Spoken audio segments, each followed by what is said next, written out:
Everyone welcome to coding for dev. तो आज की वीडियो पे कंटिन्यू कर रहे हैं हमारे रिएक्ट नेटिव की सीरीज। तो आज की वीडियो में मैं आपको बताऊंगा form validation patterns and libraries. उसको मैं आपको डिटेल में एक्सप्लेन करूंगा। तो सबसे पहले जानते हैं व्हाट इज फॉर्म वैलिडेशन। तो फॉर्म वैलिडेशन इंश्योर करता है कि हमारे यूजर ने जो इन्फॉर्मेशन इंटर करी है वो करेक्ट है और कंप्लीट है कि नहीं वो डाटा।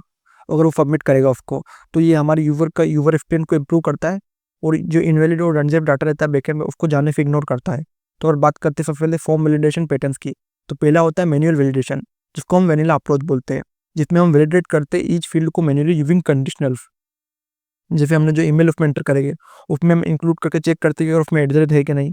अगर एट नहीं है तो हम इनवैलिड ईमेल कहेंगे उसको। ओके, तो इस तरीके से करते हैं। ये बेस्ट है सिंपल फील्ड्स के लिए, जैसे 1-2 फील्ड्स रहेगी, ईमेल कुछ भी रहेगा तो उसके लिए ठीक है।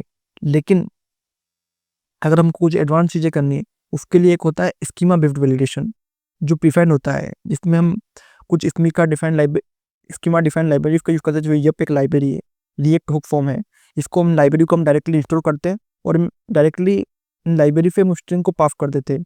तो ऑटोमेटिकली वो लाइब्रेरी के अंदर काफ़ी सारी कंडीशन होगी, जैसे ईमेल के लिए क्या क्या जरूरी है वो सारी कंडीशन होगी।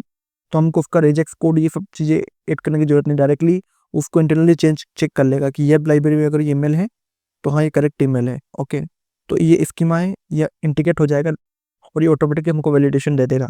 तो अगर मैं आपको पॉपुलर लाइब्रेरी बताऊं वैलिडेशन के लिए, तो पहली है रिएक्ट हुक फॉर्म, जो मोस्ट पॉपुलर है, जो लाइट वेट और परफॉर्मेंट है, जो नेटिव सपोर्ट देती है कंट्रोल और अनकंट्रोल्ड इंपॉन्स के लिए। इसको जो ईवी इंटीग्रेशन है ये आपका स्कीमा बेस्ड वैलिडेशन करने के लिए आपको सिंपली इसको, अगर रिएक्ट हुक फॉर्म आपकी जब लाइब्रेरी के साथ इजीली इंटीग्रेट हो जाएगी। अगर आपको रिएक्ट हुक फॉर्म को इंस्टॉल करना है तो आपको npm से डायरेक्टली इसको इंस्टॉल कर लेना है और उसको आप डायरेक्टली इसको यू फॉर्म यूज कर सकते हो। आपने पूरे register, handle, submit, set value, form state को देख के डायरेक्टली उसको यू फॉर्म को इंपोर्ट कर सकते हो।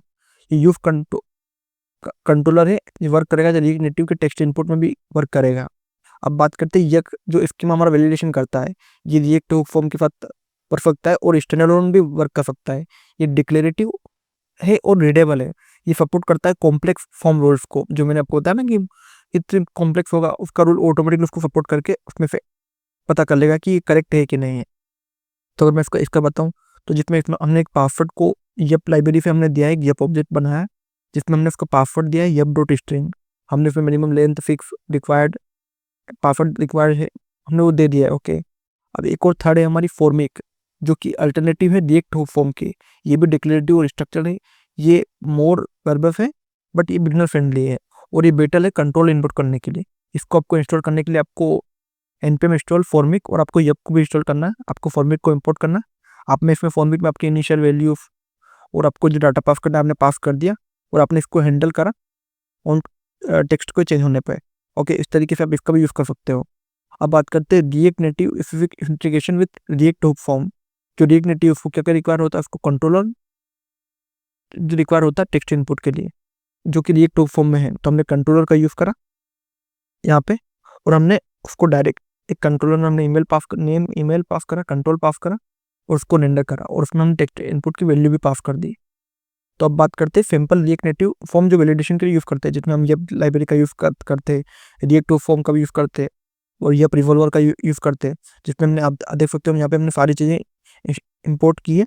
इसमें हमने पहले यप का वैलिडेशन लगाया, उसके बाद हमने एक रिवॉल्वर बनाया है यप रिवॉल्वर, जिसमें हमने यू फॉर्म होप में हमने यप रिवॉल्वर की स्कीमा को पास करा है। उसके बाद हमने सबमिट करके उसको डाटा को शो कर दिया है। तो और हमने इनके जो फॉर्म्स है इसमें हमने कंट्रोलर को इम्पोर्ट करा और उसमें हमने टेक्स्ट इनपुट दिया है। इसमें भी हमने कंट्रोलर को इम्पोर्ट करा है और इसमें हमारा टेक्स्ट इनपुट दिया है। तो इसका कोड भी मैं आपको गिटअप में दे दूंगा, आप गिटअप पे जाके चेक कर सकते हो। इसमें हमने उसके बेस्ट प्रैक्टिस का फॉलो करा है, रिएक्ट हुक फॉर्म और यप का यूज़ करके। ओके, तो इसकी ये बेस्ट प्रैक्टिस क्यों है, क्योंकि रिएक्ट हुक फॉर्म और यप को स्केलेबल है और क्लीन वैलिडेशन करता है। ये हमेशा हमको एरर शो करता है यूज़र के बेटर यूज़र एक्सपीरियंस के लिए।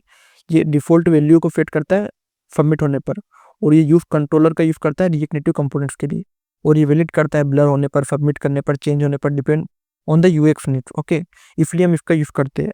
अगर आपको इस वीडियो से रिलेटेड कुछ भी डाउट है, फॉर्म वैलिडेशन पैटर्न और इसकी लाइब्रेरी से रिलेटेड, तो आप कमेंट कर सकते हो और इसी तरह के और वीडियो देखने के लिए कोडिंग फॉर डेव को सब्सक्राइब करो। Thank you for watching.